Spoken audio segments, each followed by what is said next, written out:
ప్రపంచంలోనే అతడు అత్యంత అదృష్టవంతుడు. ఎందుకంటే అతడు ప్రయాణించిన ఎయిర్ ఇండియా విమానంలోని అందరూ అంటే 260 మంది అహ్మదాబాద్ విమాన ప్రమాదంలో కాలి బూడిదైపోయారు. యావత్ ప్రపంచాన్ని విస్మయానికి గురిచేస్తూ అగ్గిపాలైన విమాన శకటాల కింద నుంచి అతడు మాత్రం నడుచుకుంటూ రావటం ఈ భూమి మీదే అతన్ని లక్కీయెస్ట్ పర్సన్ గా చేసింది.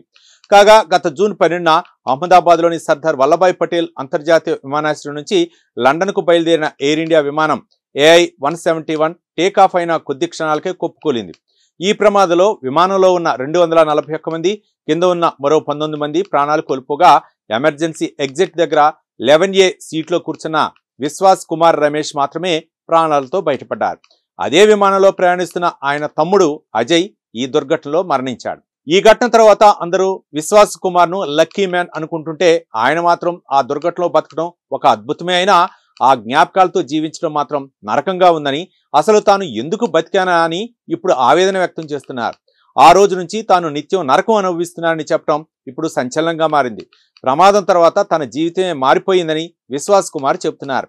ఈ ప్రమాదంలో నా తమ్ముణ్ణి పోగొట్టుకున్నానని, అతడు తనకు అన్నింట్లో అండగా ఉండేవాడని, ఇది తనకు ఎప్పటికీ తీరని లోటని అన్నారు. ఇక దీంతో పాటు ఈ ప్రమాదం తర్వాత కుటుంబ పరిస్థితి మొత్తం తల్లకిందులు అయిపోయాయని, విమాన ప్రమాదం భయంకర జ్ఞాపకాలు ఇంకా వెంటాడుతూనే ఉన్నాయని విశ్వాస్ చెప్పారు. పడుకుందామని కళ్ళు మూసుకున్నప్పుడు అవే దృశ్యాలు కంటి ముందు కదలాడుతుండటంతో రాత్రిళ్ళు నిద్ర పట్టడం లేదని, దాంతో తన భార్య, కొడుకు, కనీసం తల్లితో కూడా మాట్లాడలేకపోతున్నానని తాను పడుతున్న బాధను వ్యక్తం చేశారు. తాను తన తల్లి ఒకే గదిలో కూర్చొని ఒంటరి జీవితాన్ని అనుభవిస్తున్నారని అంటున్నారు.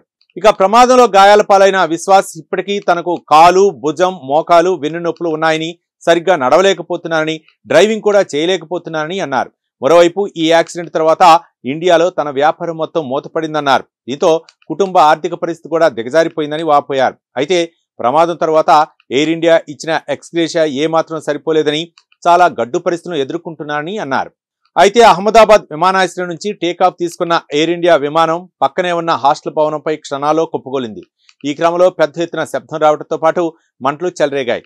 అలాంటి పరిస్థితిలో ప్రమాదం జరిగిన వెంటనే ఒంటి నిండా మసితో దిగ్భ్రాంతిలో రమేష్ నడుచుకుంటూ రావటం అక్కడ వీడియోల్లో రికార్డైంది.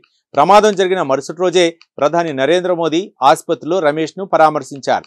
తాను ఎలా బతికానో కూడా తెలియదని అప్పుడు కూడా రమేష్ ప్రధానితో అన్నారు. అయితే ప్రస్తుతం లీసెస్టర్లోని తన ఇంట్లో ఉంటున్న రమేష్ ఆనాటి భయంకర జ్ఞాపకాలతో మానసిక క్షోభ అనుభవిస్తున్నట్లు తెలిపారు.